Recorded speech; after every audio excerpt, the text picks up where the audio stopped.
नमस्कार, मेरा नाम है मीनाक्षी रजत और आप देख रहे हैं इंडिया डेली पर अपना पसंदीदा कार्यक्रम सबका हिसाब होगा। बात करेंगे दुनिया की राजनीति की, क्योंकि दुनिया की राजनीति में कुछ चेहरे ऐसे होते हैं जिनकी कथनी और करनी में जमीन आसमान का फर्क होता है। आज ट्रंप और नेतन्याहू की जोड़ी को देख करके बस एक ही मुहावरा याद आता है, मुंह में राम बगल में छुरी। दोनों पर फिट बैठता है। एक तरफ ईरान से बातचीत का दिखावा किया जा रहा है तो दूसरी तरफ हमले की बिसात बिछाई जा रही है। ये कैसी कूटनीति है? 22 अप्रैल को सीज फायर की तारीख मुकर्रर है, लेकिन लेबनान की सरजमी आज भी इजरायली हमलों से दहल रही है। ट्रंप नेतन्याहू की धोखेबाज जोड़ी कैसे ईरान, लेबनान, गाजा को धोखा दे रही है, जरा ये आपको समझा देते हैं, ये बता देते हैं आपको। ईरान, अमेरिका, इजरायल ने बातचीत के बीच में ईरान पर हमला कर दिया। अमेरिका और इजरायल ने जब बातचीत करनी शुरू की थी तो उसके बीच में ही ईरान पर हमला कर दिया जाता है। 28 फरवरी 2026 की तारीख होती है जब ईरान पर अमेरिका और इजरायल की तरफ से हमला किया गया। ट्रंप ने इस दौरान सीज फायर की तरफ कदम बढ़ाया है, उसके पहले भी और अब भी। 22 अप्रैल तक सीज फायर, लेकिन ट्रंप बार बार इसके साथ साथ धमकी भी दे रहे हैं, इसीलिए उन्हें धोखेबाज कहा जा रहा है। वहीं दूसरी तरफ ईरान में ये पूरी स्थिति थी। लेबनान में ईरान पर सीज फायर के बावजूद इजरायल का लेबनान पर हमला रुकने का नाम नहीं ले रहा है। जब ये बार बार ये कहते हैं कि ईरान लेबनान को सहयोगी मानता है, हिजबुल्लाह को पैसे देता है, हिजबुल्लाह की मदद के लिए वहां पर हथियार पहुंचाता है, इसलिए हम हिजबुल्लाह पर हमले कर रहे हैं, तो जब ईरान पर हमले रोक दिए गए तो फिर लेबनान हिजबुल्लाह पर क्यों नहीं रोके गए?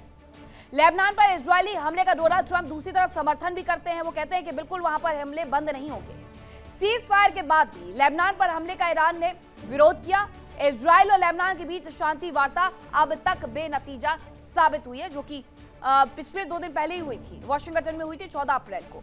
गाजा पर क्या स्थिति है? डोनाल्ड ट्रंप ने गाजा में युद्ध खत्म करने के लिए शांति प्रस्ताव खुद पेश किया था, या वो शांति दूत बनकर के उभरे? प्रस्ताव के तहत इजरायल को गाजा से पीछे हटना था, यह तय था, लेकिन हमास के लड़ाकों पर अब भी इजरायल की तरफ से अटैक जारी है। ये कैसी दोहरी राजनीति और ये कैसा रवैया है, जहां एक तरफ कहते हैं सीज फायर है और दूसरी तरफ दूसरा सहयोगी हमला करते रहता है। इतिहास गवाह है कि अमेरिका की फितरत रही है, मतलब निकल गया तो पहचानते नहीं। पहले सहयोग का हाथ बढ़ाना और फिर वक्त आने पर पीछे हट जाना, ये उनकी पुरानी चाल है। ट्रंप और नेतन्याहू का ये मेल किसी शांति के लिए नहीं बल्कि अपने स्वार्थ के लिए है। अब आपको बताते हैं कि अमेरिका के धोखे का आखिरकार पूरा इतिहास क्या है। सबसे पहले अगर हम शुरुआत करें कुर्द से, तो 2019 में सीरिया में आईएसआईएस के खिलाफ लड़ाई में कुर्द का साथ नहीं दिया गया। अमेरिका ने साथ देने के बावजूद अपनी सेना को वहां से हटा लिया। तुर्की को कुर्द लड़ाकों पर हमला करने का इसकी वजह से मौका मिल गया। बात अफगानिस्तान की कर लेते हैं। अफगानिस्तान में 2021 में अमेरिका ने अचानक से अपनी सेना को वापस बुला लिया, जिससे अफगानिस्तान पर तालिबान ने कब्जा कर लिया। अफगानिस्तान के स्थानीय सहयोगी इस वजह से असहाय रह गए। दशकों तक वहां पर पड़े रहे अमेरिकी सैनिक। अमेरिका सरकार ये कहते रही कि हम अफगानिस्तान की मदद करेंगे, लेकिन उसके बाद क्या हुआ? मौका लगते ही सब कुछ बोरिया बिस्तर समेट करके वहां से निकल गए। साउथ वियतनाम में क्या हुआ, जरा वो जान लीजिए। 1970 में उत्तरी वियतनाम के खिलाफ युद्ध में पहले अमेरिका ने सहायता की पेशकश की। अचानक से अमेरिका ने दक्षिण वियतनाम को सहायता देना बंद कर दिया। परिणाम स्वरूप दक्षिण वियतनाम का पतन हो गया। ईरान में क्या किया? 1953 में अमेरिका ने लोकतांत्रिक सरकार का तख्ता पलट किया। ईरान की सत्ता में अमेरिका ने शाह को बैठा दिया और 1979 की क्रांति के बाद शाह को भी अकेला छोड़ दिया गया। क्या आप अपना खुद देख लो। इराक में क्या हुआ? 1980 में अमेरिका ने सद्दाम हुसैन को ईरान के खिलाफ मदद दी और 1990 में कुवैत युद्ध के दौरान वो दुश्मन बन गया। उसके बाद 2003 आते आते उसे भी सत्ता से बेदखल कर दिया। यूक्रेन में भी इनका रवैया वही रहा है जो बाकी देशों में रहा है। अमेरिका ने यूक्रेन को रूस के खिलाफ युद्ध में पहले मदद की पेशकश की और मदद भर भर के की, पर्याप्त सैन्य और वित्तीय सहायता देने से, लेकिन अब वो पीछे हट गए। और आपको याद होगा कि दोनों राष्ट्रपति के बीच में, यानी यूक्रेन और अमेरिका के राष्ट्रपति के बीच में वाशिंगटन में इस कदर बहस होती है कि लंच जो प्रस्तावित था, यूक्रेनी राष्ट्रपति उसे तक छोड़ करके चले जाते हैं। सावधान रहिए, क्योंकि अमेरिका के वादे कांच की तरह होते हैं, कभी भी टूट सकते हैं। याद रखिए, जो दोस्ती धोखे की बुनियाद पर खड़ी हो वो दुनिया को सिर्फ तबाही की ओर ले जाती है। आज इसी मुद्दे पर डिबेट के लिए हमारे साथ खास पैनल जुड़ा है, उनसे रूबरू करवाती हूँ, लेकिन उसके पहले एक रिपोर्ट देखिए।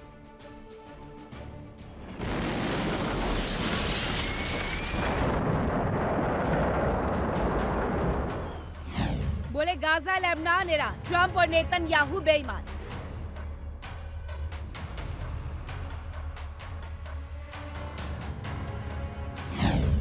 ट्रंप नेतन्याहू की धोखेबाज जोड़ी नंबर 1, दुनिया भर में टेंशन।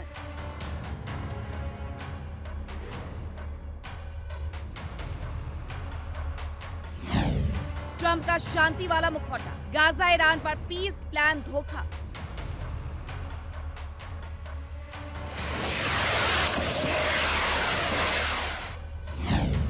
दुनिया से रंजिश, युद्ध फैलाने की सुपर पावर साजिश।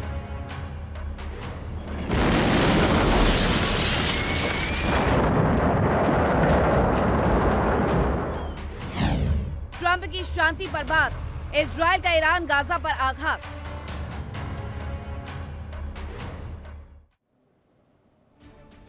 एक सहयोगी ये कहता है कि हम शांति वार्ता में आगे बढ़ेंगे, दूसरा सहयोगी हमला करना शुरू कर देता है। ये कैसे सहयोगी है? इन दोनों की जोड़ी ने लोगों को सिर्फ और सिर्फ धोखा देना शुरू कर दिया है। क्या ट्रंप नेतन्याहू की नंबर 1 धोखेबाज जोड़ी दुनिया को शांति के नाम पर बेवकूफ बना रही है? यही आज का सबसे बड़ा सवाल है। क्या दोनों ही नेता मिलकर के दुनिया को शांति के नाम पर बेवकूफ बनाते जा रहे हैं? गाजा पर इनकी तरफ से यही कहा गया कि हम वहां पर सब कुछ फिर से स्टैब्लिश करेंगे, लेकिन क्या इजराइल की तरफ से वहां पर हमले रोक दिए गए? यूक्रेन को मदद देने की पेशकश की गई, लेकिन खुद युद्ध में उलझे और यूक्रेन से तमाम एयर डिफेंस सिस्टम तक मंगवा लिए गए। इसी पर करेंगे चर्चा की शुरुआत। कौन कौन से मेहमान मेरे साथ जुड़ रहे हैं आपका परिचय करवाती हूँ। मेरे साथ जुड़ रहे हैं मेजर जनरल राजन कोचर, रक्षा विशेषज्ञ, ब्रिगेडियर राजन जामवाल, रक्षा विशेषज्ञ है, कर्नल एस के मलिक, भू राजनीतिक विशेषज्ञ है, सैयद अली अदनान रिजवी, ईरान मामलों के जानकार है, और रवि करकरा अमेरिका से हमारे साथ जुड़े हुए हैं।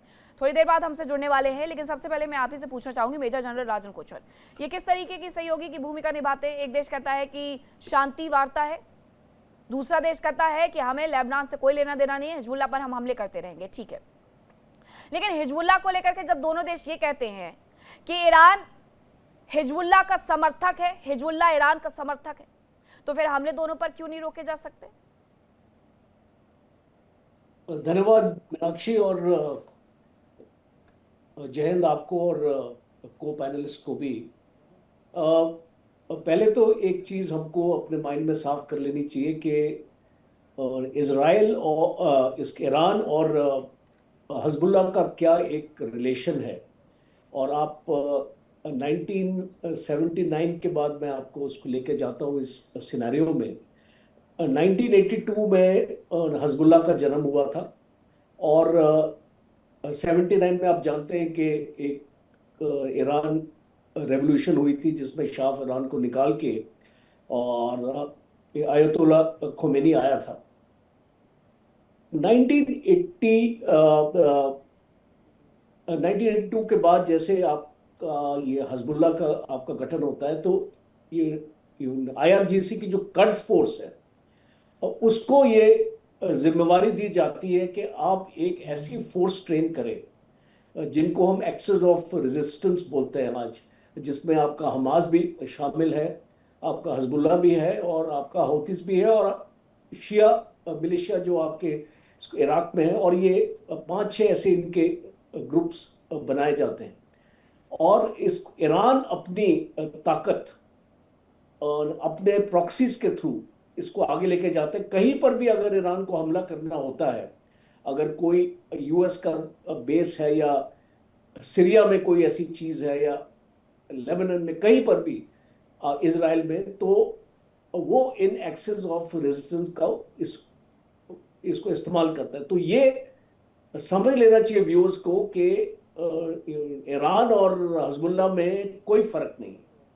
और अगर हम एक सीज फायर की बात करते हैं तो वो दोनों को लागू होना चाहिए, लॉजिकल है, दोनों को लागू होना चाहिए। आप इसको नहीं बोल सकते कि इसको लेबनान की पीस टॉक अलग चलेंगी, बिकॉज नेतन्याहू की स्टेटमेंट थी कुछ दिन पहले और वो इसको बोल रहे थे लेबनान की पीस टॉक हम अलग से करेंगे, और इसको ये आपका अलग नहीं, आप इसको कंपार्टमेंटलाइज नहीं कर सकते हैं।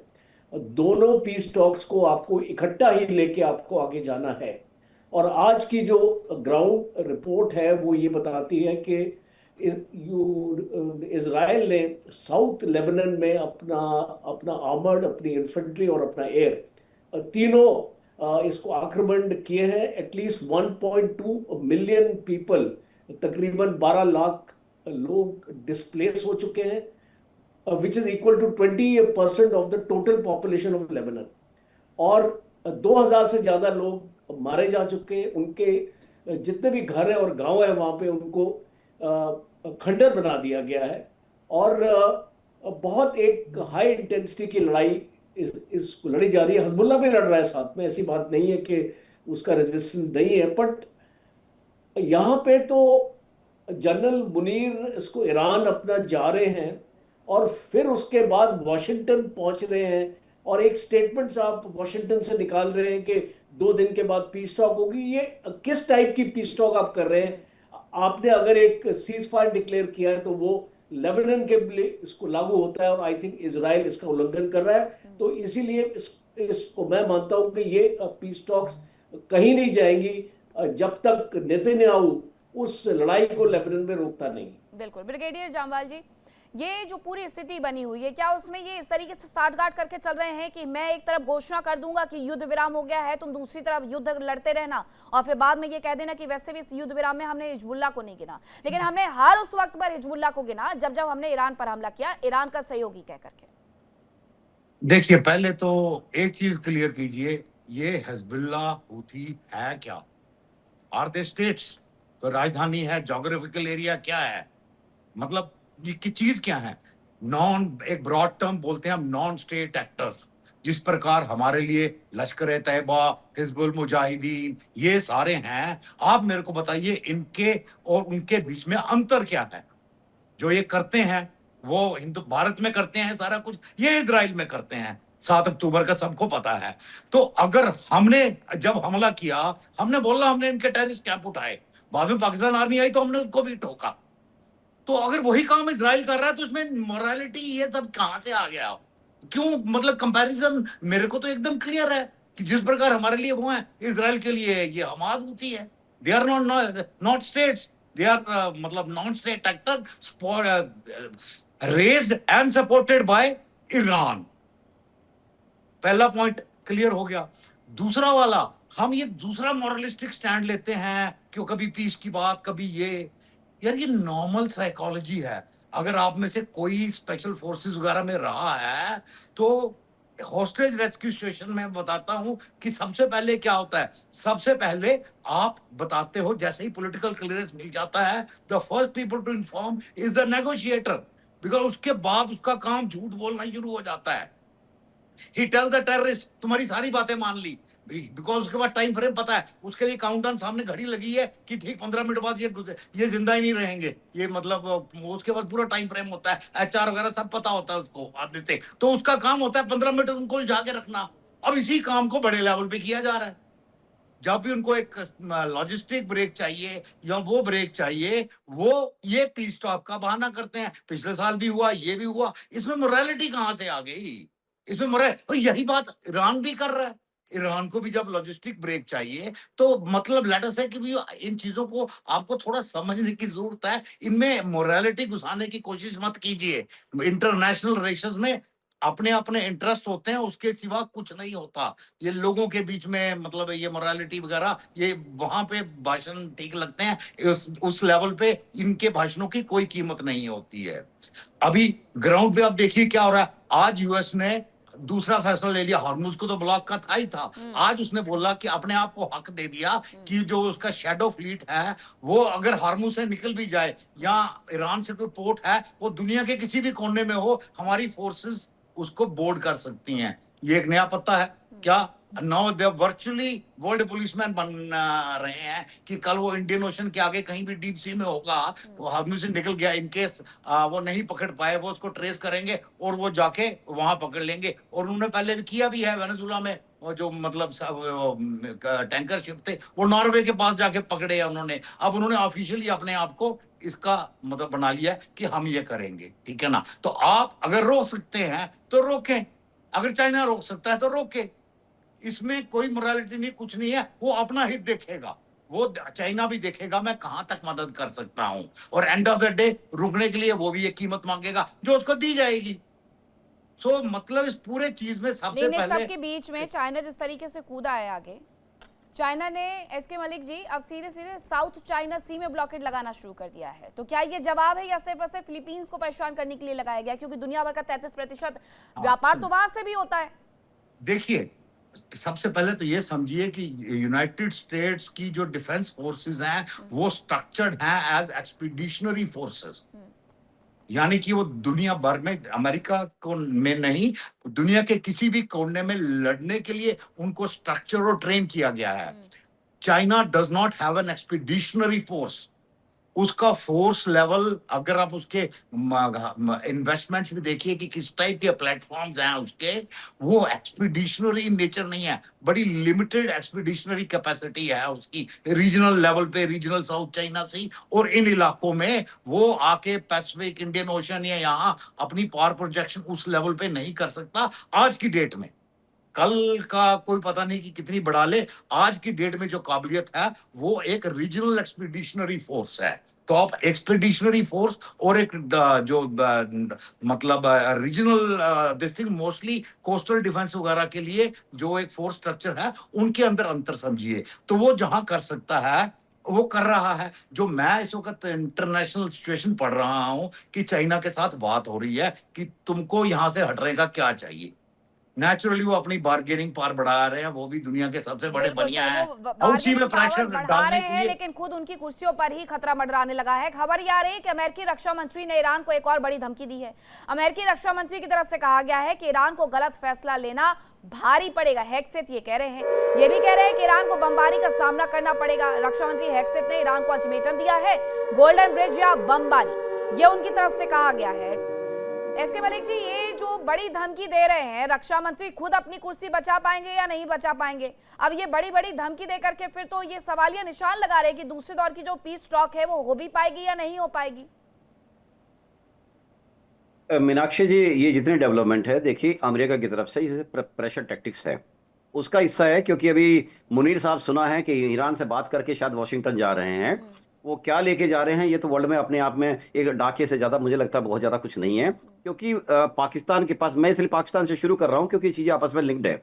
वो लेके जो अपने यहाँ से प्रपोजल लेके जाएंगे, ईरान से जो बात करके गए हैं, क्या वो अमेरिका को कन्विंस कर पाएंगे? और क्या इस बात के लिए कन्विंस कर पाएंगे कि जो ईरान है अपनी डिमांड को छोड़ने के लिए तैयार है या कंप्रोमाइज करने के लिए तैयार है? मुझे नहीं लगता इसमें बहुत ज्यादा सफलता उनको मिलेगी। क्या ईरान अपने न्यूक्लियर कैपेबिलिटी को सीमित करने के लिए तैयार है? अपने एनरिचमेंट को, मटेरियल को देने के लिए तैयार है? दूसरी बात, क्या ईरान अपने मिसाइल प्रोग्राम को टेम करने के लिए तैयार है?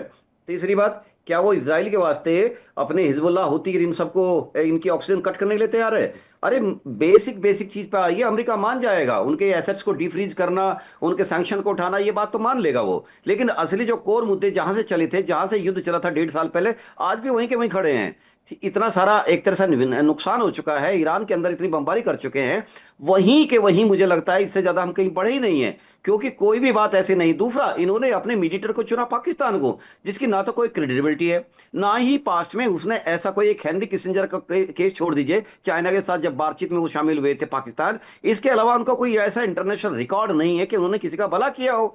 तो मुझे, और दूसरा, लेकिन बात चलो मानते हैं वो शायद पेट होंगे, बड़े फेवरेट होंगे ट्रम्प साहब के, क्योंकि ट्रम्प साहब तो पिछले 2 साल से उनको तैयार कर रहे हैं, उनको हर जगह कह रहे हैं कि ही इज ए फैंटास्टिक गाय, यानी आसिफ मुनीर को। और आसियान के आप प्लेटफॉर्म पे देख लीजिए, जहां पे पूरे हेड्स ऑफ द स्टेट का डिस्कशन डायलॉग होते हैं, वहां से अचानक ट्रम्प साहब को सपना आता है कि मैं मुनीर साहब की तारीफ कर देता हूं। तो देखिए, ये एक इन्वेस्टमेंट किया है अमेरिका ने, और वो पाकिस्तान को अपने इशारे से भेजेगा कि आप वहां जाइए, बात कीजिए। क्योंकि डायरेक्ट ईरान बात करने के तैयार मुझे नहीं लगता आज की डेट में है।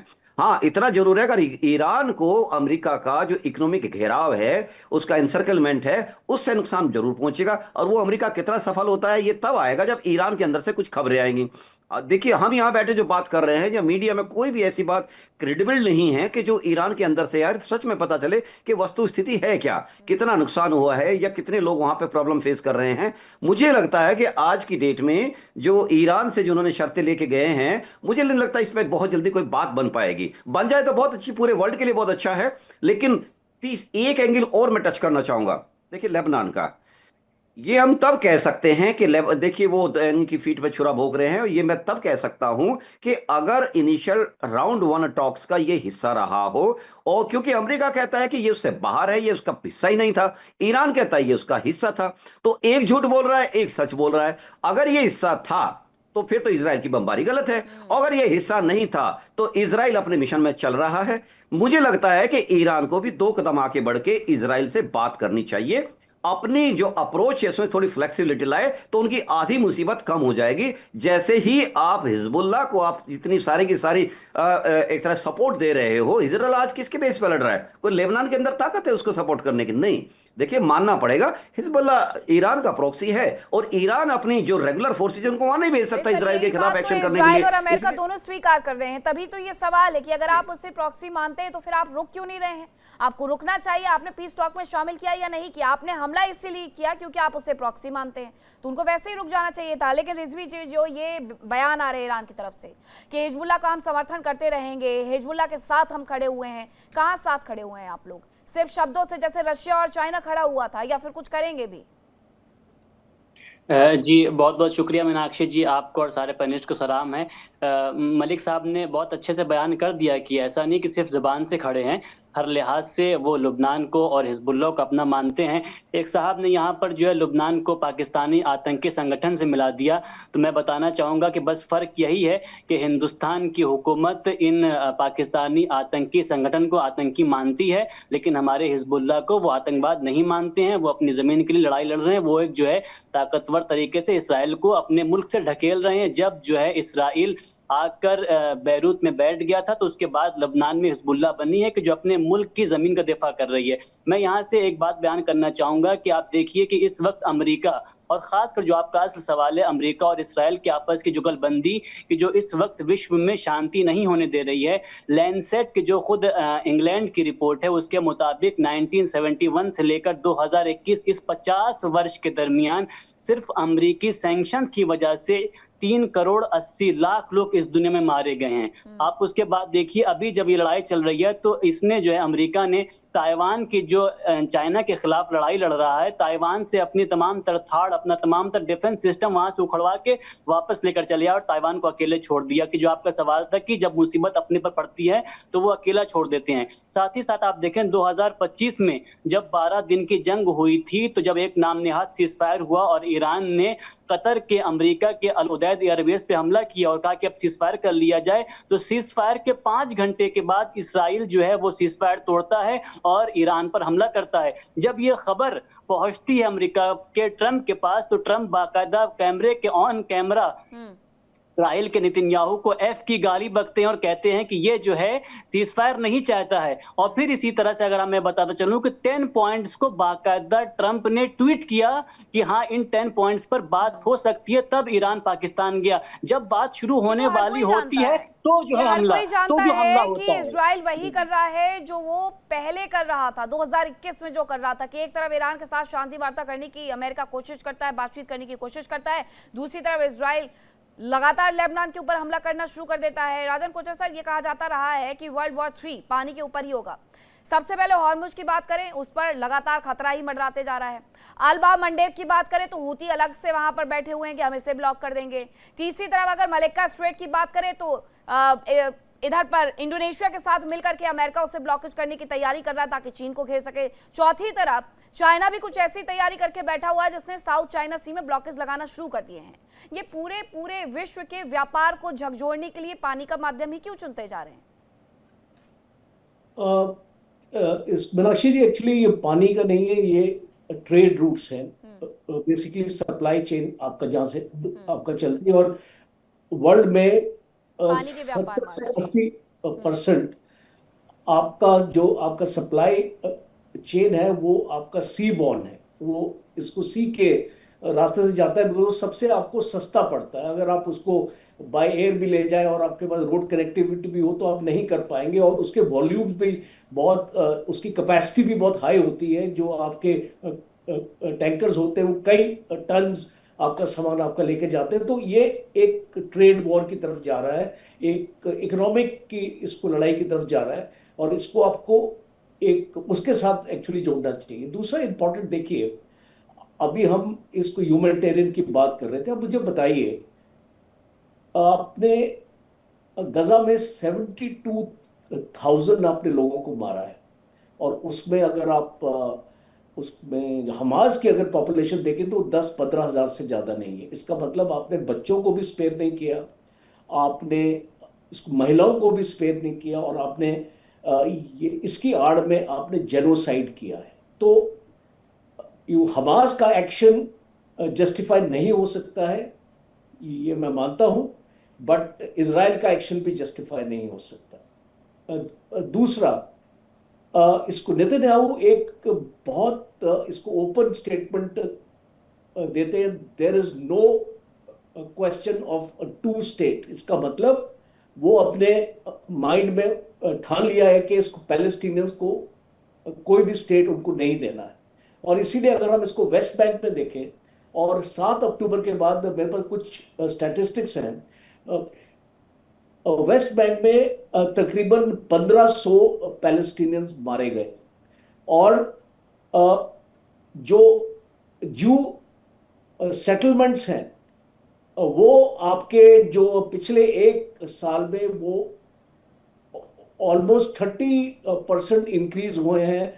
तकरीबन 8 लाख आपके जूस आज पैलेस्टीन में रहते हैं। तो एक डेमोग्राफिक चेंज भी देखने को मिल रहा है, और जिस तरीके से आप अपने 122 सेटलमेंट्स को आपने इंक्रीज किया है एक साल में, तो ये एक आपको पैटर्न नजर आ रहा है। बिल्कुल। और इसको इजराइल, देखिए आपको इसको समझना पड़ेगा, आज नेतन्याहू इस लड़ाई को आगे क्यों लेके जा रहा है, बिकॉज एक तो इलेक्शन फेस नहीं करना मांगता अपने, और दूसरी तरफ वहां जो उनके ऊपर चार्जेस लगे हुए हैं उनसे भी उनको बचना है।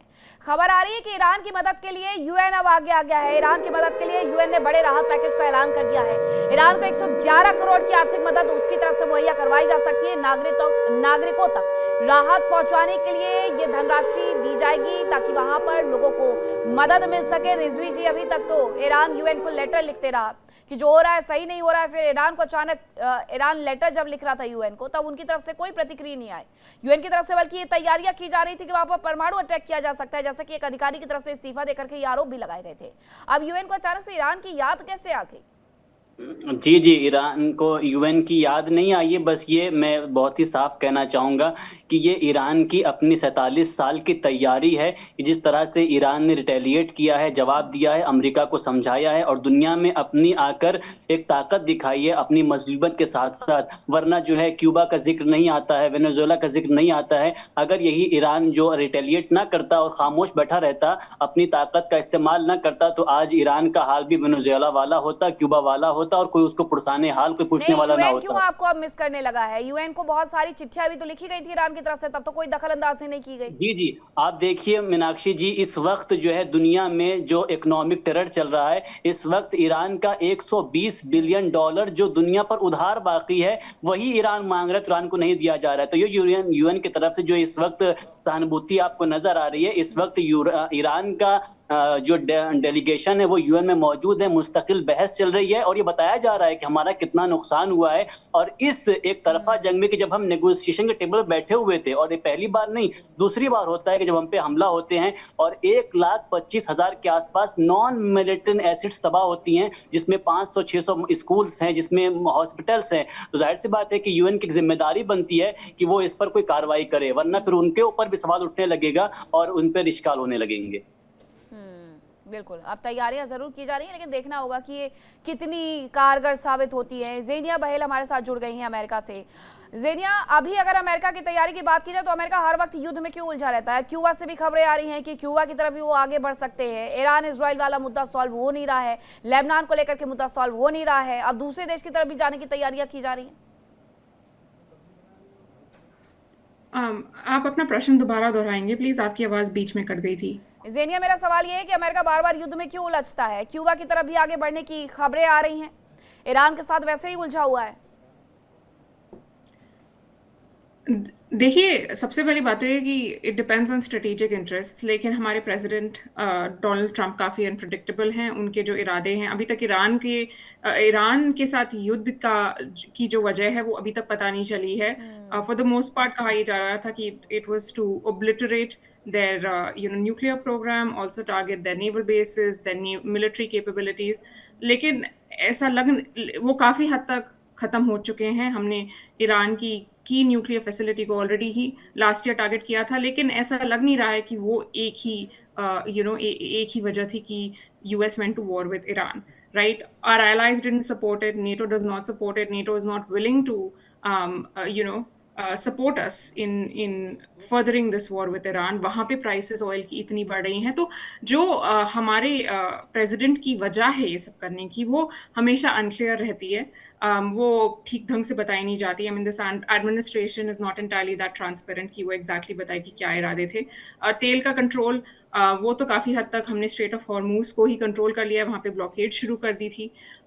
लेकिन उससे अमेरिका में तेल के दाम तो काफ़ी बढ़ रहे हैं, लेकिन इत्तेफाक की बात या ताजुब की बात यह है कि इन द यूनाइटेड स्टेट्स हमारा ऑयल प्रोडक्शन काफ़ी हद तक डोमेस्टिक है and to an extent we import from UAE. लेकिन क्योंकि वर्ल्ड मार्केट के बेसिस पे दाम सेट होता है, तभी अमेरिका में भी इतने दाम बढ़े हैं. लेकिन हमारा प्रेसिडेंट पीछे हटने को तैयार नहीं है. यहाँ पे लोग कंप्लेन कर रहे हैं, mid terms are really upon us, but still this government has not taken action to reduce or to help with lowering oil prices despite blockading the Strait of Hormuz.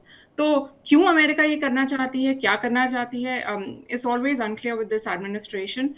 At the end of the day, it's takeover control. जितना हो सके world में the key resource which is oil control करने की कोशिश करें, because वहाँ से जो तेल है वो ज़्यादातर इंडिया, चाइना और एशियन कंट्रीज़ को जाता है from the straight of Hormuz. Since 1/5 of the total oil coming out of the middle east is passing through the Strait of Hormuz, right? And it's going to Southeast Asian countries. और China के साथ वैसे ही हमारी काफ़ी time से Trump की ये जंग जो चल रही है टैरिफ्स के ऊपर, तो एक तरीके से control competition, yes thank you, एक तरीके से कंट्रोल करने की this is just exerting American hard power, trying to take control and trying to control world markets in a way that तो बहुत शुरुआत से यही कहा जा रहा था कि अगर वहां पर अमेरिका ईरान की तरफ बढ़ने की कोशिश कर रहा है तो वो सिर्फ और सिर्फ तेल के लिए बढ़ने की कोशिश कर रहा है. तेल वहां से नहीं निकाल पाएगा, तेल की तरफ वो पहुंच नहीं बना पाए. जैसे उनकी तरफ से बहुत सारी द्वीप पर हमला भी किया गया था, लेकिन उसके बाद सीधे जाकर के नाकेबंदी शुरू कर दी गई हॉर्मुज में. हॉर्मुज भी खाली करना पड़ा क्योंकि चीन ने आंखें दिखाना शुरू कर दिया था. ऐसे में अब यहाँ से कुछ नहीं हाथ लग रहा है, तो दूसरे देशों की तरफ भी उनका मूवमेंट शुरू हो गया है. अपने आप को ग्रेट अमेरिका मेक अगेन करने के चक्कर में, मेक अमेरिका ग्रेट अगेन करने के चक्कर में ये पूरी दुनिया के साथ जो तहस नहस कर रहे हैं, ये भी नहीं सोच पा रहे हैं कि अमेरिका का क्या हाल हो रहा है. जैसा बहल बता भी नहीं थी कि वहां पर क्या कुछ स्थिति बनी हुई है. जी मीनाक्षी जी, देखिए अमेरिका जो कर रहा है वो सच में वो सिम्टम तो अच्छे हैं नहीं कतई भी. और रही बात ये कि जैसे हमारी अमेरिकन मेहमान बता रही थी कि शायद ट्रम्प साहब को वो क्लैरिटी नहीं है. देखिए हम तो इंडिया में बैठे, हमको तो उनकी सारी चाल समझ में आती है यहाँ से. हाँ ये बात है कि ऑपरेशन जैसे जैसे आगे बढ़ता है डायनेमिक्स उसमें इन्वॉल्व होते रहते, एक्शन का रिएक्शन भी आता है. जैसे चीन आया तो चीन के रिएक्शन आया, चीन ने कहीं और जाकर टाइट करना शुरू कर दिया, इन्होंने कहीं और जाकर शुरू कर दिया. आपको काफ़ी कुछ जब हम पढ़ते हैं चीज़ों को काफ़ी चीज़ क्लैरिटी मिलती है. दूसरी बात ये इसका दूसरा हिस्सा जो है ना वो इजराइल की बात अलग है. इजराइल का एक सोल मोटिव है कि अपने आप को सुरक्षित करना, अपने आप को बफर जोन क्रिएट करके अपने चारों तरफ एक सुरक्षा की लेयर क्रिएट करना, और फ्यूचर के लिए ऐसे जो हमास टाइप के जो लोग हैं या हिजबुल्लाह टाइप के लोग हैं इनसे अपने नागरिकों की रक्षा करना, ये हमको बिल्कुल समझ में आता है. और इसलिए इजराइल ने साफ साफ बोला हुआ है कि जब तक मैं इनका समूल नाश नहीं कर दूंगा तब तक मैं नहीं मानने वाला हूं. दूसरी बात यह है अमेरिका ने इसी के साथ एक प्लान बनाया, क्योंकि देखिए अमेरिका की 79 आज से बात नहीं है, द ग्रेट होस्टेज सिनेरियो आपने आप याद होगा, पढ़ा भी होगा. वो तब के बाद से एनोमिटी चल रही है. बीच बीच से ऐसा ग्राफ आया कि शायद ईरान और अमेरिका के बीच में कुछ चीजें पैचअप हो जाएंगी, बट वो मेटलाइज नहीं की. बीच में इन्होंने परमाणु युद्ध के ऊपर परमाणु मटेरियल के ऊपर भी बात करी, फिजिल मटेरियल के ऊपर भी बात करी. 2016 में अपना ट्रम्प साहब आते हैं, उन्होंने तोड़ के इसको गार्बेज के डब्बे में फेंक दिया.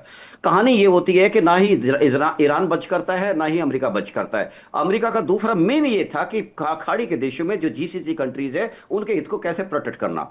अभी जो उनके जो ईरान की तरफ से जो रेजिस्टेंस आया, और एक रेजिस्टेंस नहीं मैं कहूंगा अटैक आया मिसाइल से, उनकी जो फैसिलिटीज को बर्बादी हुई और उनकी जो प्रोडक्शन फैसिलिटी को बर्बादी हुई, उससे अमेरिका जरूर रेटिल हुआ है. इसलिए हुआ कि अगर आप किसी को गारंटी देते हो कि हम आपकी रक्षा करेंगे और आपके रडार तक, आपके एयर डिफेंस तक सब कुछ फेल हो जाता है, यह बात अलग है कि आपको किस किसने सपोर्ट किया, चाइना ने सपोर्ट किया, किसने सपोर्ट किया, लेकिन लेकिन अल्टीमेटली ईरान का नाम है कि ईरान ने उनको तबाह किया। और आज अमेरिका के ऊपर ये क्रेडिबिलिटी इशू आ रहा है, जीसीसी कंट्रीज भी ये प्रेशर डाल रहे हैं कि आप ना तो हमको बचा पाए हो, सुरक्षा दे पाए हो, ऊपर से हमारी इकोनॉमी बर्बादी की तरफ बढ़ चली है, तो इसका सॉल्यूशन निकालिए। और यही कारण है कि कभी कभी ईरान को इकोनॉमी के एनसर्कल करने के लिए ट्रम्प साहब ने हॉर्मुज का जो एक तरह से ब्लॉकेट लगाया, और बहुत सारी चीजें वो ये करने की सोच रहे हैं कि कम से कम इकोनॉमिक क्राइसिस ऐसा क्रिएट किया जाए ईरान के आसपास या ईरान के अंदर, जिससे कि वहां पे समस्याएं बढ़े, लोग सड़कों पर निकले। और आज भी उन्होंने शायद इस अपनी अपेक्षा को छोड़ा नहीं है कि अंदर से कुछ सॉल्यूशन आएगा, अंदर से रिजीम चेंज करेंगे। रिजीम चेंज मुझे आज भी दिखता है। रिजीम का मतलब ये नहीं है कि आदमी है, रिजीम आदमियों से चेंज इसलिए होता है कि मेंटेलिटी आदमियों से पैदा होती है। और जैसे कि खैमने साहब थे, खैमने साहब जब तक अपनी वहां पे सुप्रीम लीडर थे, उनके साथ उनकी एक जहनियत थी, उनकी एक सोच थी, और यही एक रिजीम होता है। अब वहां पे क्या रिजीम आएगा क्या नहीं आएगा, ये कुछ दिनों में देखने की बातें हैं। जैसे जैसे आज ये चीजें अनफोल्ड होगी तो हमको ज्यादा चीजें क्लियर होंगी। जी मीनाक्षी। बिल्कुल ब्रिगेडियर जामवाल, एक तरफ ये कहा जा रहा है कि अमेरिका और ईरान मिलकर के फिर से एक बार इस्लामाबाद में ही बातचीत करने वाले आसिम मुनीर ऑलरेडी वहां पर तेहरान में मौजूद हैं, और वो दूसरी तरफ वाशिंगटन डीसी जाने की भी तैयारी कर रहे हैं। तो ये कबूतर बन के मैसेंजर की भूमिका ही निभाते रहेंगे, या फिर दोनों देशों को लाएंगे एक टेबल पर, बातचीत हो पाएगी? क्योंकि दोनों देशों की तरफ से जो बयान आ रहे हैं वो कतई इस तरफ इशारा नहीं कर रहे हैं कि ये बातचीत फिर से एक बार होगी। देखिए, मेरे हिसाब से ये बातचीत टाइम पास है। मैंने कल आई थिंक अभी के चैनल पे बोला था, एक वो किताब है ना, थ्योरी ऑफ मिलिट्री इनकॉम्पिटेंस, जिसकी बेसिक चीज ये है कि जो भी प्लान बनता है, उस प्लान का मिलिट्री प्लान हो या पॉलिटिकल प्लान हो, सबसे इंपॉर्टेंट हिस्सा होता है अगर ये फेल हुआ तो ठीकरा किसके सिर पे फोड़ा जाएगा। तो ये बातचीत हो रही है, दोनों अपना लॉजिस्टिक्स बिल्ड कर रहे हैं अलग, उसके लिए ठीकरा ऑफ कोर्स पाकिस्तान के सिर पे तोड़ा जाएगा, और कोई तैयार ही नहीं होता। सबको समझ आ रहा है कि ये this is destined to fail. मैं फिर बोलता हूँ, पहले भी बोल चुका हूँ कि ये जो लड़ाई है ना, ये धुरंधर फिल्म की तरह है। आपने पिछले जून में टीजर देखा, फिर आपने मतलब ट्रेलर रिलीज हुआ 28 फरवरी के आसपास, पार्ट 1, फिर पार्ट 2 तो भी आनी बाकी है, जो ज्यादा धमाल मचाएगी। असली लड़ाई जो आनी बाकी है अभी, उसके लिए बिल्डअप हो रहा है। अभी आप देखिए यूएसएस फोर्ड, अगर ये बातचीत चल रही है ना, तो इतना बिल्डअप क्यों?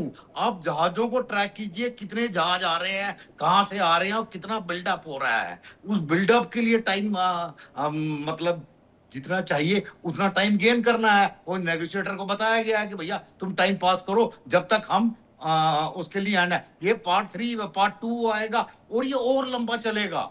मतलब एकदम आने के बाद थोड़ी सी शांति आ जाएगी, पर मेरे हिसाब से रजीम चेंज नहीं होगा। रजीम चेंज होगा, पर स्लो रजीम चेंज होगा, स्लो रिजीम चेंज होगा। मतलब कि भी यूसी लोगों की भी एक लिमिट होती है कि आप एक दिन खाना खा के 2 दिन चलाओगे, 5 दिन चलाओगे, पर एंड ऑफ द डे आप देखोगे IRGC के लोग भरपेट खाना खा रहे हैं, हमको सिर्फ एक दिन में एक बार खाने को मिल रहा है। So end of the day एक टाइम आता है कि आम आदमी सोचता है कि ये तो मरना जीना एक बराबर है, तो चलो मार ही जाते हैं करके। वो ये लोग भी मारेंगे, वैसे भी मारेंगे। ये जिस दिन आ गया दिमाग में, तो भैया रजीम चेंज अपने आप शुरू हो जाना है।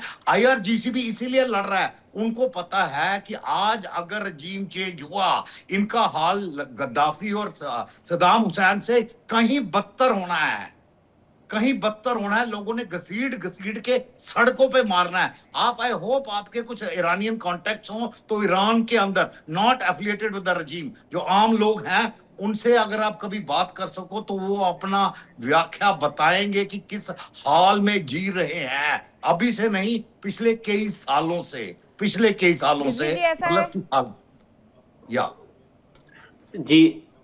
जी, मेरे ख्याल से जामवाल साहब जो है या तो सोशल मीडिया पर नहीं हैं, या फिर इन तक जो है खबरें नहीं पहुंच रही हैं। न जाने कौन सी खाम ख्याली बातें हैं। बड़े अदब से आप मेरे बड़े हैं, आपको मैं अगर अपना नंबर शेयर करें, मैं खुद इस मीडिया के माध्यम से तमाम तर रिपोर्टिंग आपको पहुंचा दूंगा। इस वक्त पिछले 48 दिन से दुनिया का कोई आप ऐसा इनकलाब दिखाइए, दुनिया का कोई आप ऐसी जंग दिखाइए कि जहां पर फौजें अलग लड़ती हों, लेकिन मैदान के ऊपर, जमीन के ऊपर आवाम अलग लड़ रही हो। हमने हजारों तस्वीर देखी हैं, सारे मीडिया ने चलाया है कि लोग जमीन पर खड़े हैं, ऊपर से बम गिर रहे हैं, इसराइली हमले होते जा रहे हैं, अमेरिकन से एयरजेट गुजरते जा रहे हैं, लेकिन लोग जमीन पर खड़े हैं। लोग जमीन पर खड़े हैं। तो आप किसकी बात करें, किस अवाम की बात करें? वो सारी अवाम जो है अरे इस वक्त नॉर्थ कोरिया में भी अड़तालीस खड़े हो दिन जाते हैं से ऐसे, खड़ी है। वैसे अवाम की बात कर रहा हूं जैसा नॉर्थ कोरिया में है, जी एग्जैक्टली जी वैसे बिल्कुल। ही। तो मेरे ख्याल से अबे आप जो जैसे है जैसे ना त्यागन आपको सत्याग्रह नॉर्थ में कोरिया चाइना की ने किया खबर है, था, ना ही आपको उनमें कोई ईरान की फर्क नहीं खबर है। है। आपने एक रूम में अपने आप को मेरे ख्याल से बंद कर लिया है। अगर आप अरे देखिए तो नहीं, इस वक्त मैं आपको आपको हर एक वीडियो शख्स की भेज सकता हूं रिपोर्ट, अंदर से, हर एक पर मैदान की अनफॉर्चुनेटली रिपोर्ट, हर अगर एक मैं इलाके भेजूंगा की तो कुछ रिपोर्ट लोग आपको ट्रेस कर दिखाई जा लेंगे कहां से सकती है। आए हैं। तो आई नो मोर बोलने, पीपल इन ईरान। आई जी जी, मीन शायद आपको ना पता हो, बोलने पर मैं काफी बोलने ईरानियंस को को तो जानता हूं। जी जी, हाँ, बोलने को तो आप तो कुछ हमें भी पता बोल है दें, अंदर। लेकिन मैं पिछले 10 साल से ईरान में रह रहा हूं। मैं कहीं पर आप रजीम हवाई की बात तरफ नहीं से कर रहा, रह मैं रहे हो, जमीन पर आप खड़ा हूं। रजीम के आप जो समर्थक है हो, कहिए तो इसलिए मैं आपको आपको ईरान आम घुमा के लोगों का दिखा नहीं दूं। पता। तो बहरहाल ये आपको आपकी एक आम ऐसी लोगों का बातें नहीं हैं पता। जिसकी अरे ब्रेड रियलिटी नहीं मिल कोई रही ताल्लुक वहां, नहीं है। जी ब्रेड जी, तो नहीं मिल रही है आपको। और आप ये सोशल मीडिया की बात करते हो, सोशल मीडिया पे आपको तो नहीं, अगर आपकी एंकर को चाहिए तो मैं इनको भेज सकता हूँ कुछ वीडियोस जो मेरे को आए हैं, मतलब वहां से पारसी प्लीज वगैरह प्लीज में। प्लीज ये प्लीज ट्रांसलेट करा सकते हैं। मैं आपको चैलेंज कर रहा हूं, आप एक भेज के दिखाइए, मैं उनको 100 एक भेज के दिखाऊंगा। एक आप तो सिर्फ सोशल मीडिया का हवाई बात जो कर रहे सिगरेट हैं, जला रही थी क्योंकि जो लड़की, है वो इसका उसके कोई उससे, ताल्लुक वो तो नहीं है सब देश आपने से। देखे हैं, वो झूठे हैं जी क्या? जी, वो तो जो सिगरेट जला रही थी बहरहाल लड़कियां, वो सारे वो आज झूठे थे वो। अरे तो कमान सिगरेट यार, जलाना क्या वो तो निजाम के सब आपके खिलाफ है? सामने है, वो तो सबने देखे हैं। सिगरेट जी जला जी, के किसकी फोटो, आप अभी खमैनी बात की फोटो देखिए, जला रही थी, वो आप आपने नहीं मेरे बड़े देखे? हैं, मैं फिर से आपसे बड़े अदब से कहूंगा कि यार अभी आप आपने वो कहाँ बात देखे कर नहीं रहे थे देखे, कि मैं जो भी हुकूमत के आपसे खिलाफ, आपसे बोल रहा और हूँ अब आप आ कि गए क्या वो सिगरेट एआई जलाने के द्वारा खिलाफ। बनाए गए थे? तो मुझे ये लग रहा है कि इसका कोई तात्पर्य नहीं है हम आइडियोलॉजिकल बात करें, हम आकर जो है सेंसिटिव बातें करें, हम वो बातें करें जो रियलिटी बेस हो। इस वक्त जो है मैं ईरानी अवाम आप मुकम्मल बताइए तौर ना, पे वो झूठ ईरान थे की वीडियो, आप आईआरजीसी बोलिए के वो साथ है, वीडियो और झूठ थे, उनके आप जो है बोलिए। सुप्रीम के साथ खड़ी हुई है। जी नहीं, क्या वो वीडियो झूठ थे सारे जो आप सोशल बिल्कुल। मीडिया की बात करी? मैंने आपको बता दिया, एआई कौन बनाए है हुए झूठ? थे। वो जांच हो जाती है आजकल, 2 मिनट में पता लग जाता है तो कि मैं ये वही तो एआई बनाए हुए हैं। जो ब्रिटेन में आपके रेजिडेंट रह रहे हैं, उन्होंने जो वहां पे प्रदर्शन किए, किस प्रकार के, यूके वगैरह में, बाहर के देशों में भी मतलब जी रजीम जी, के खिलाफ, क्या अभी वो झूठे वही थे वहां वही भी? मैं कहूंगा वो तो सर, इंटरनेशनल प्रेस आपने ने जो है कवर किए हैं। तो आप मेरे खिलाफ जामवाल पख्तून में साहब, अब आप रह रहे देखिए हैं। आपकी अब देखो, आपकी एक ही बातों में आइडियोलॉजी है इख्तलाफ है। जो वहां के आप रजीम से मिलती है, आपकी वो ही बातों सारा में उसी इख्तलाफ है। परिप्रेक्ष्य में देखते हैं। आपकी आप बात वो में बिल्कुल न्यूट्रल भी नहीं देख सकते। अक्लमंदी नहीं पाई जा रही है, आपकी बातों में इख्तलाफ है। अभी आप बात कर रहे थे ईरान के अंदर की और पहुंच गए आप यूके। आपको इस बात की नहीं भी नहीं पहुंचा खबर नहीं, है कि जो उसी साथ यूके में कंबाइन में ईरानी रह रहे हैं ईरानियंस की वो बात ही कर रहा हूं। रजा ईरानियंस पहलवी बाहर जो भी वहां हैं, पे ईरान के बाहर भी हैं, रजा लेकर जिनके उससे भाग रही रिश्तेदार हैं। ईरान में हैं। तो मेरी जी बात जी, अशक्त नहीं है, क्योंकि तो वही वही मैं ईरानियन कह है रहा हूँ। जिनके अच्छा ठीक है रिश्तेदार रिजवी जी, ईरान में मैं हैं। आपको आज की खबर बताती हूँ कि ईरान के अधिकारी बिटा हेमती को फांसी देने की तैयारी कर रहे हैं। जनवरी में देश भर में एंटी रिजीम प्रोटेस्ट के लिए मौत की सजा पाने वाली पहली जाने वाली महिला प्रदर्शनकारी हैं। उनके साथ साथ उनके पति को भी मौत की सजा दी जाएगी।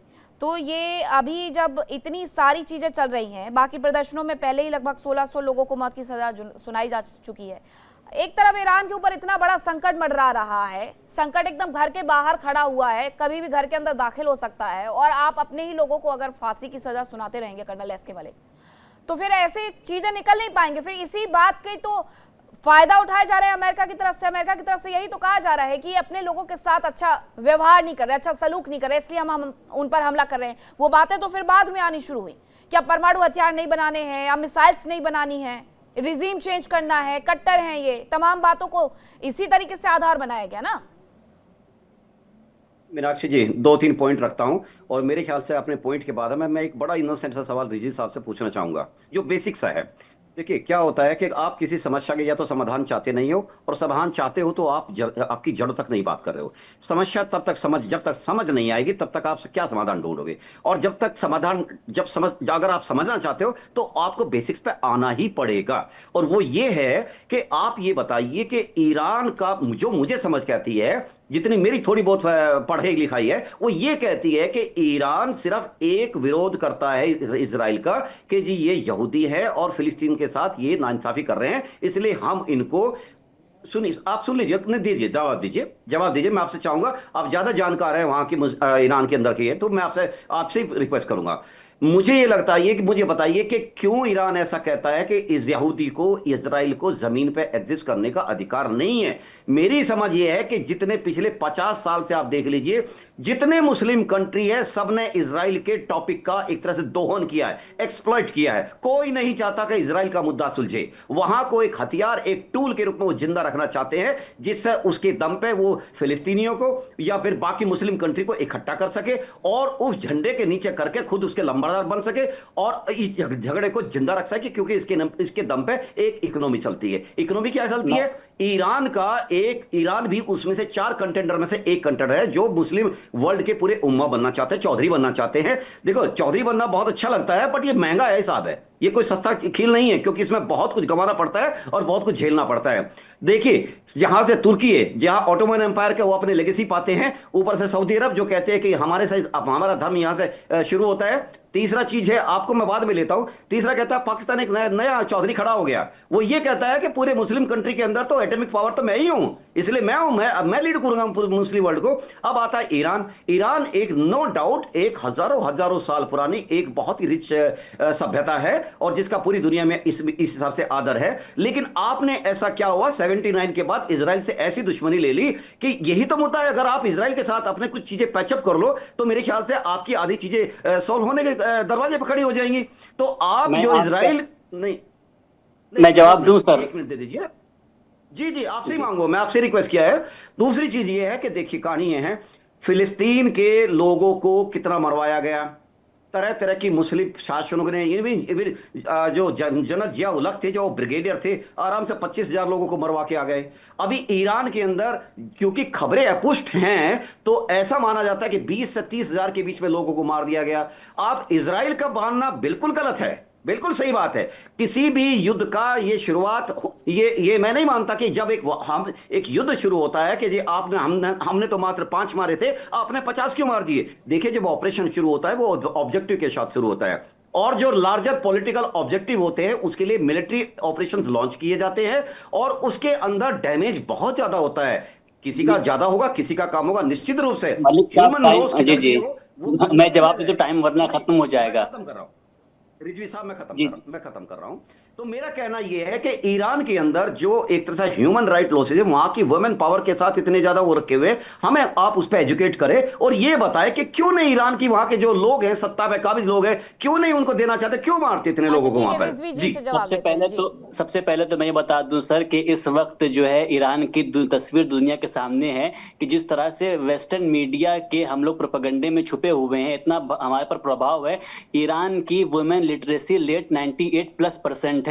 तो हम ये ना बताएं कि ईरान को वुमेन से कैसे डील करना है। दूसरी बात, जो यहूदी की आपने बात की, ईरान ने कभी, मैं आपको चैलेंज करता हूं, कभी लफ्ज यहूदी ईरान ने इस्तेमाल किया हो? हमेशा ईरान ने जियोनिस्ट इस्तेमाल किया है। खुद ईरान के अंदर, मैं आपको दिखा सकता हूं, ईरान के अंदर चर्च मौजूद है, कलीसा मौजूद है, ईरान में यहूदी रहते हैं। न सिर्फ ये कि रहते हैं, पार्लियामेंट में उनकी सीट्स हैं, वो बाकायदा वोटिंग करते हैं, उनमें पार्लियामेंट में यहूदी पाए जाते हैं। तो ईरान यहूदी के खिलाफ नहीं है, वो यहूदी की जो ज़ायनिस्ट है और उस ज़ायनिस्ट यहूदियों के खिलाफ, खुद यहूदी भी आपको मैं ढूंढ के दिखा दूंगा कि बहुत सारे यहूदी ऐसे हैं कि जो इस ज़ायनिस्ट लॉबी के खिलाफ हैं। तो ज़ायनिस्ट में और यहूदियों में फर्क है। इस्लाम की, ईरान की दुश्मनी यहूदियों से नहीं है बल्कि सह्यूनियत से है, ज़ियोनिस्ट से है, कि जो इस वक्त दुनिया पे हाहाकार मचाए हुए हैं। और जहां तक बात है कि आप जो कह रहे हैं कि वो जो जुल्म हो रहा है, जो हमास के ऊपर, जो हमास कर रहा है, जो लुबनान कर रहा है, हिजबुल्लाह कर रहा है, हम ये 7 अक्टूबर की बात करना हमें अच्छी लग जाती है, उससे इनकार नहीं, आप करिए, बिल्कुल करिए। लेकिन हम 1948 की जब इसराइल बसा उसकी हम बात नहीं करते हैं। उनको जो घर से निकाल के मारा गया उसकी हम बात नहीं करना चाहते हैं। उनके कैंपों तक में हमला कर दिया गया उसकी हम बात नहीं करना चाहते हैं।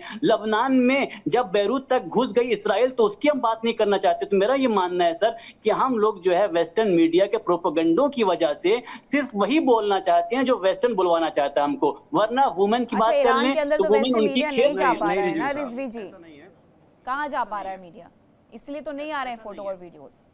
खबर ही आ रही है सर, मैं आपके पास आती हूँ सर आपके पास। खबर आ रही है दरअसल एक कि हमास पर आईडीएफ ने बड़ी कार्रवाई कर दी है। हमले में संचार इकाई का कमांडर ढेर कर दिया है। आईडीएफ ने 2 और कमांडर्स को भी मार गिराने का दावा कर दिया है। तो हमास की तरफ भी लगातार हमले किए जा रहे हैं। हिजबुल्लाह के साथ साथ अब हमास पर आईडीएफ ने जो बड़ी कार्रवाई की है उसमें संचार इकाई का कमांडर ढेर कर दिया गया है और आईडीएफ ने 2 और कमांडर्स को भी मार गिराया है। तो सर एक तरफ हिजबुल्लाह, दूसरी तरफ हमास, अमेरिका कह रहा है कि हम सब कुछ वहां पर फिर से रीडेवलप करेंगे। हमास को भी बैठा करके बातचीत कर रहा है और दूसरी तरफ इजराइल डिफेंस फोर्स लगातार, राजन कोचन सर आप दीजिएगा जवाब, कि वहां पर हमले करते जा रही है। तो ये कैसी जोड़ी बनाई हुई है? एक कह रहा है कि हमले रोकेंगे, रीडेवलपमेंट करेंगे, और दूसरा कह रहा है हम तो हमले करेंगे। मीनाक्षी, इट्स वेरी अनफॉर्चुनेट कि हम लोग बहुत जजमेंटल होके बात करते हैं। We think that we know about Iran everything and we form our judgements जो हम सोशल मीडिया के वीडियोस देखते हैं। मोस्ट ऑफ दीज वीडियोस हम एक नैरेटिव होता है, इसमें फेक भी होते हैं और इसमें असली भी होते हैं। आप और मैं नहीं उसका फर्क निकाल सकते हैं, बिकॉज वो जब तक उसकी फॉरेंसिक जांच नहीं होगी हम नहीं बता पाएंगे कौन सा फेक है कौन सा ये है। और इसीलिए, और ये इसको वेस्टर्न मीडिया क्या बात करते हैं, इसको वेस्टर्न मीडिया ने तो अनाउंस कर दिया था पाकिस्तान सिंदूर जीत गया, तो क्या आप उसको बिलीव करेंगे उस वेस्टर्न मीडिया को?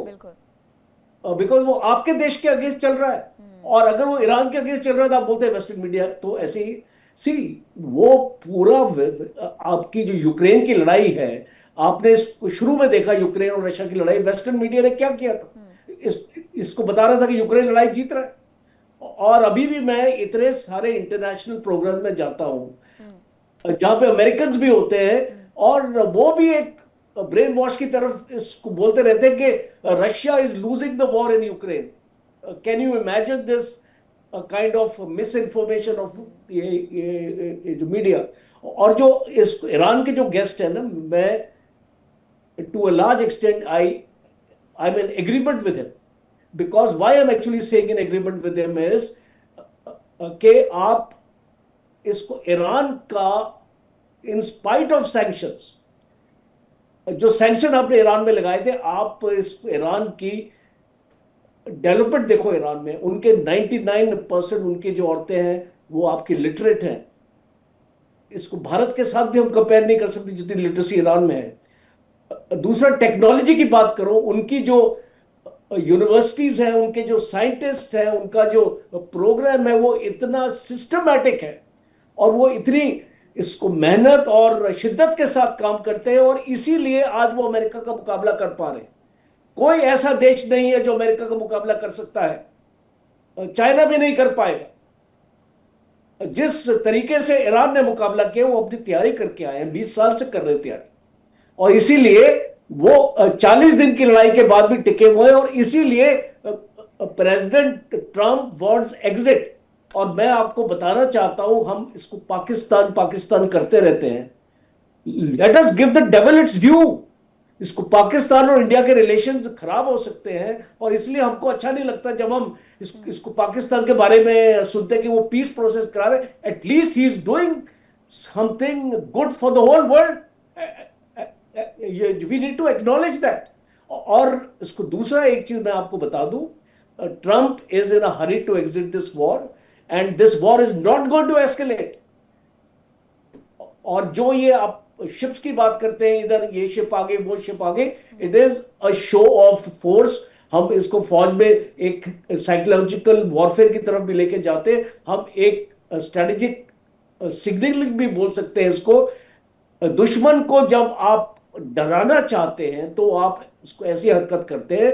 आपने 10,000 ट्रुप्स आपने इंडक्ट किए, अमेरिका के जो आए हैं वो इसलिए आए हैं बिकॉज जो आपके एग्जिस्टिंग ट्रुप्स है आप उनको एक इसको रिसाइकल करना चाहते हैं। हम फौज में हम जब भी अटैक्स करते हैं, जब हमारा पहला अटैक होता है तो दूसरे अटैक में हम अपने ट्रुप्स को रिसाइकल करते हैं। इस कोई भी एक्चुअली ये फौज होती है वो इतने लंबे अरसे के लिए आपकी इसको आपके ट्रुप्स आपके लड़ नहीं सकते, आपको उनको रिसाइकल करना पड़ता है। और इसीलिए ये ट्रुप्स आ रहे हैं रिसाइकिल करने के लिए। आपको इसको समझना नहीं चाहिए कि ये एक और लड़ाई की तैयारी हो रही है। बिल्कुल, क्योंकि बार बार यही कहा जाता है कि एक देश एक लंबा युद्ध नहीं लड़ पाएगा, उसके सैनिक थक जाएंगे। अब उसमें इस स्थिति में यही किया जा सकता है। रवि करकरा हमारे साथ जुड़ गए, अमेरिका से जुड़े हुए हैं।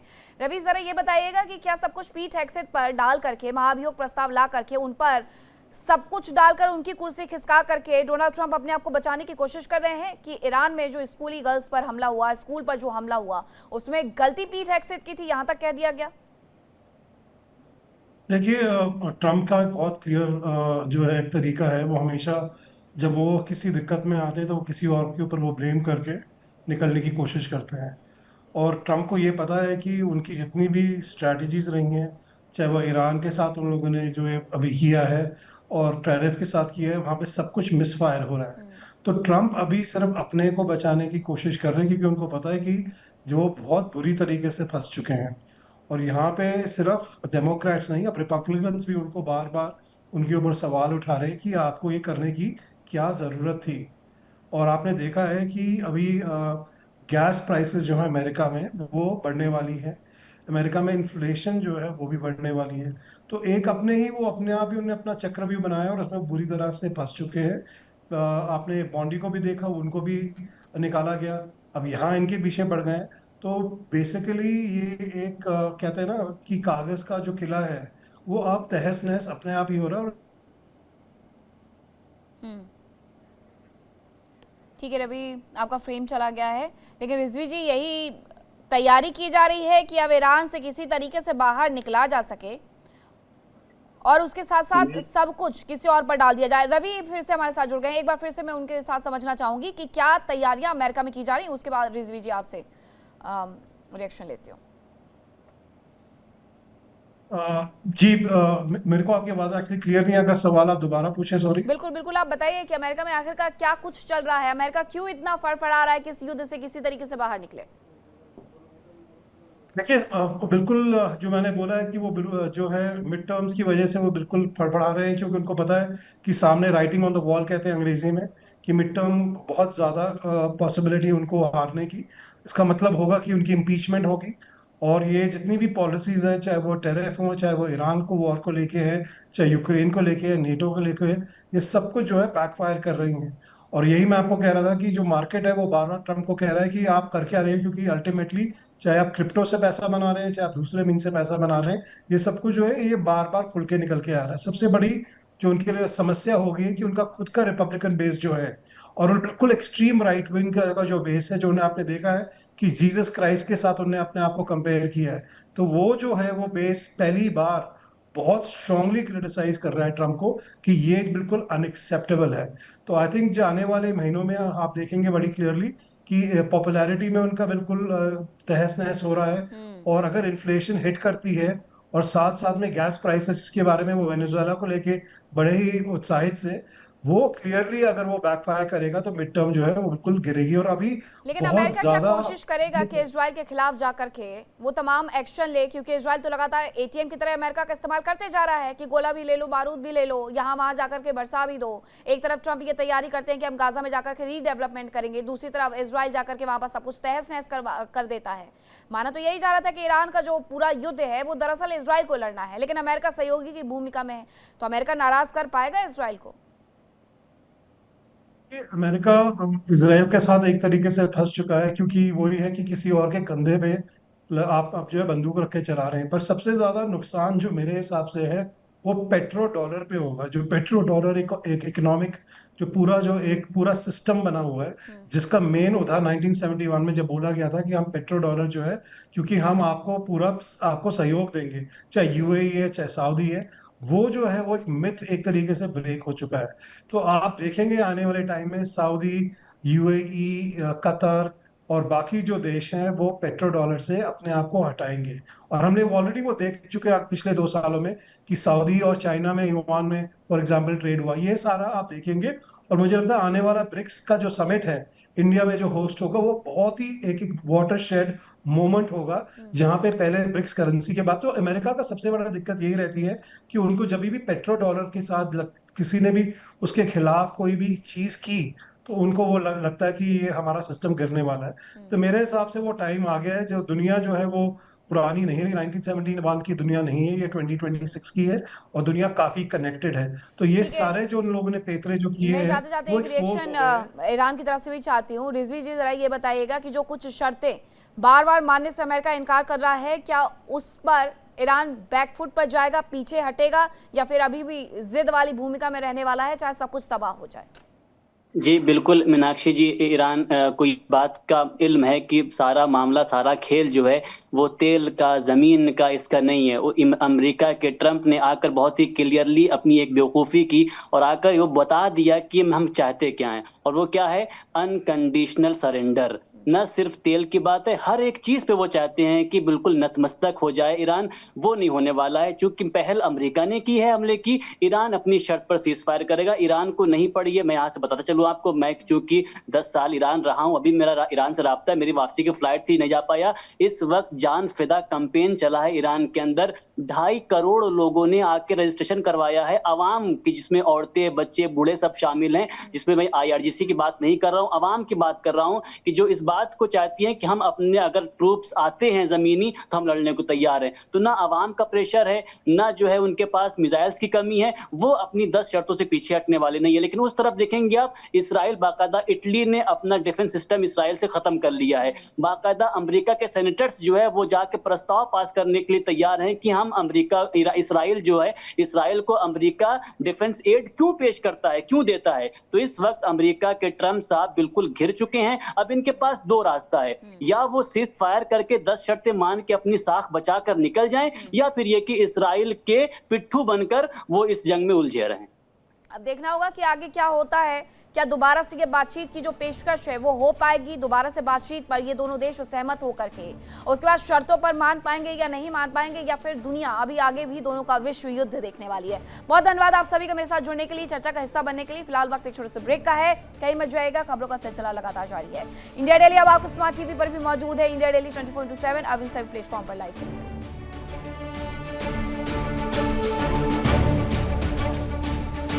देखिए इंडिया डेली 24/7 अब आपकी स्मार्ट टीवी पर। इंडिया डेली मौजूद है सभी डिजिटल प्लेटफॉर्म पर लाइव और लगातार। इंडिया डेली 24/7 हर दिन राष्ट्र को समर्पित।